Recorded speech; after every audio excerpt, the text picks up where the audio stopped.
If you notice your grip isn't as strong as it used to be, don't ignore it. Grip strength has been referred to as an indispensable biomarker for older adults. It's predictive of overall strength, upper body function, falls, bone density, diabetes, cognitive decline, and even mortality or death.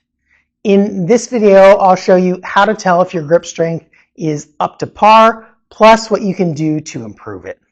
But first, why is grip strength so predictive of all these different health measures? It's not that doing grip strengthening exercises will make your heart stronger or make you live longer. Grip strength is a proxy for overall health. In general, people who are healthier tend to be more active and tend to have healthier neuromuscular systems. So for example, if you have diabetes and it affects your nerve health, your nerves won't be able to activate your muscles as strongly. Likewise, if you're sedentary, you probably don't lift heavy things as often as someone who's more active. So while grip strength is the tool to tell if you're measuring up to par, the treatment is really your overall health behaviors. So how do you measure grip strength? One easy way is by hanging from a pull-up bar for as long as you can. For a non-athletic individual, you should be able to hang for at least 30 and up to 60 seconds.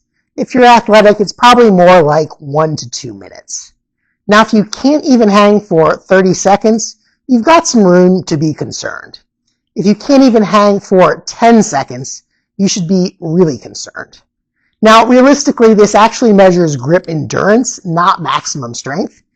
To measure maximum grip strength, you need a tool called a handheld dynamometer. The one most commonly used in a clinical setting and in research is called the JAMR handheld dynamometer, but that one costs several hundreds of dollars, and you don't need that for home. But there is one you can pick up for just tens of dollars by a company called FitBeast, and this one isn't exactly like the JAMR, but it does get you at least in the right range.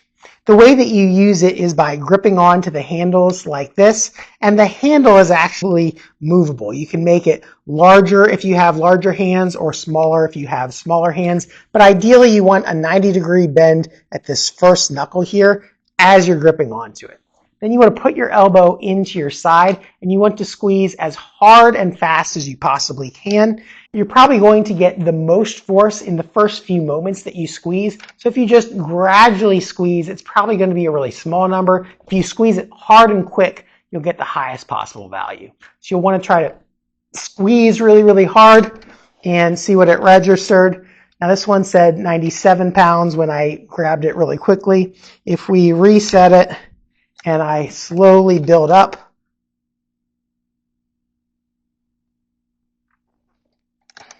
it comes out at 89 pounds. So the speed of movement does actually matter. Now this actually has some built-in normative values, so you plug in your age and sex, and it'll tell you if you're in the normal range or below normal or above normal. Now this actually comes with some strengthening tools as well.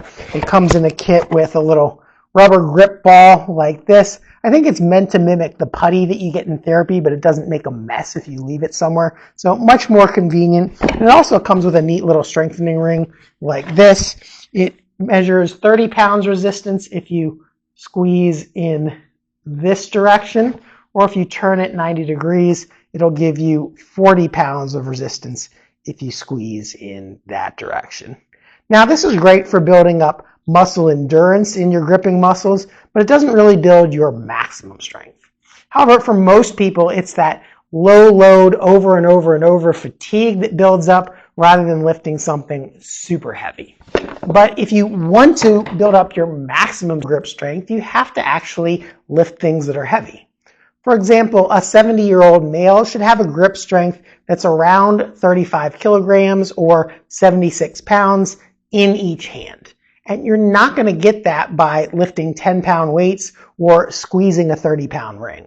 To build up maximum grip strength, you need to do heavy compound exercises like deadlifts or bent over barbell rows. And if you use that same 76-pound maximum grip strength example, if you're using 2 hands, you'd probably want to use 155 pounds or greater. That's 77.5 pounds on each hand. Alternatively, if you weigh, say, 160 pounds, you can do dead hangs from a pull-up bar or do pull-ups on the pull-up bar using your body weight as resistance. And that unloads your spine while you're working on your grip versus something like a deadlift loads your spine. But conversely, if you have bad shoulders, this hanging from a bar may not be comfortable. So you'll have to vary the exercises based on your own specific health conditions.